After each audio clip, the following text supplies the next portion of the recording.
तो सुबह सुबह हम उठ गए थे और आपने मुंह देख के तो अंदाज़ा लगा ही लिया होगा कि हम अभी अभी उठे। और मेरी बहन मेरे से लेट उठी थी तो उसने ब्रश बाद में किया और मैं तो पहले नहा के आ गई थी। और मैंने आज बाल धोए थे तो मेरे बाल देखो कितने सिल्की हो गए हैं।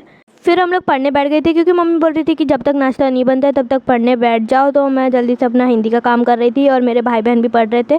पर मुझे तो भूख बहुत ज़्यादा लग रही थी तो मैंने मम्मी को बोला जल्दी से नाश्ता बना दो प्लीज़। तो मेरी मम्मी ने जल्दी जल्दी पोहे बनाए कि बहुत ज़्यादा टेस्टी लग रहे थे देखने में ही। और बाजू में चाय भी बन रही थी जो कि उसकी खुशबू बहुत अच्छी आ रही थी। फिर मम्मी ने एक्स्ट्रा टेस्ट के लिए इसमें नींबू डाल दिया था जो कि बहुत ज़्यादा टेस्टी था। मुझे तो बहुत ज़्यादा भूख लग रही थी तो मैंने सबसे पहले ले लिया और चाय भी ले ली थी। और नाश्ता करने के बाद हम लोग जल्दी से चले गए थे हॉस्पिटल क्योंकि आज मेरे बड़े पापा को लगवाना था दूसरा डोज इंजेक्शन का। अगर आपको नहीं पता है कि उनको क्या हुआ है तो मैं आपको बता देती हूँ। उनको एक कुत्ते ने काट लिया था तो उनका पहला डोज तो हम लोग लगवा के आ गए थे पर अब दूसरा इंजेक्शन लगवाना था इसलिए हम हॉस्पिटल पहुँच गए थे। और आज हमारा काम बहुत जल्दी हो गया था क्योंकि आज हॉस्पिटल में बिल्कुल भी भीड़ नहीं थी तो हमें इतना ज़्यादा वेट नहीं करना पड़ा। और यहाँ पर हमें एक आम का पेड़ दिखा जिसमें आम भी थे पर कच्चे थे। फिर हम लोग बहुत ज़्यादा वेट कर रहे थे ऑटो के लिए क्योंकि कोई रोक ही नहीं रहा था ऑटो। फिर एक अच्छे अंकल ने रोक लिया ऑटो हमारे लिए तो हम लोग जल्दी से बैठ के निकल लिए घर की तरफ।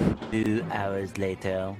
घर आने के बाद मैं तो सो गई थी 3 या 4 घंटे के लिए और मेरे भाई कुछ तो किचन में बना रहे थे तो मेरी आँख खुल गई थी। अच्छा मैं सही टाइम पे उठ गई वरना मेरे को कुछ खाने के लिए नहीं मिलता। और बारिश हो रही थी बाहर तो मेरी बहन ने बनाए थे ये नाचोस और सब्जी थी टमाटर प्याज मिर्ची नींबू ये सब डालकर उसने मिक्स किया था एक सब्जी बनाई थी जो कि मैंने बहुत मज़े से खाया। और वो देखो क्या बोल रही है मैं बनाती हूँ पूरा।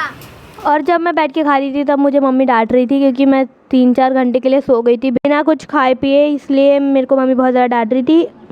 और उठने के बाद मैंने नाचोस और रोटी सब्जी भी खाई A थी। few moments later. शाम को मम्मी बना रही थी आज कुछ स्पेशल पनीर भुर्जी क्योंकि मम्मी भी बोर हो गई थी दाल चावल खा के इसलिए मम्मी ने बना ली पनीर भुर्जी और जिसको हमने एंजॉय किया था पराठों के साथ। चलो आपको मिलते हैं अगले व्लॉग में। बाय। सब्सक्राइब।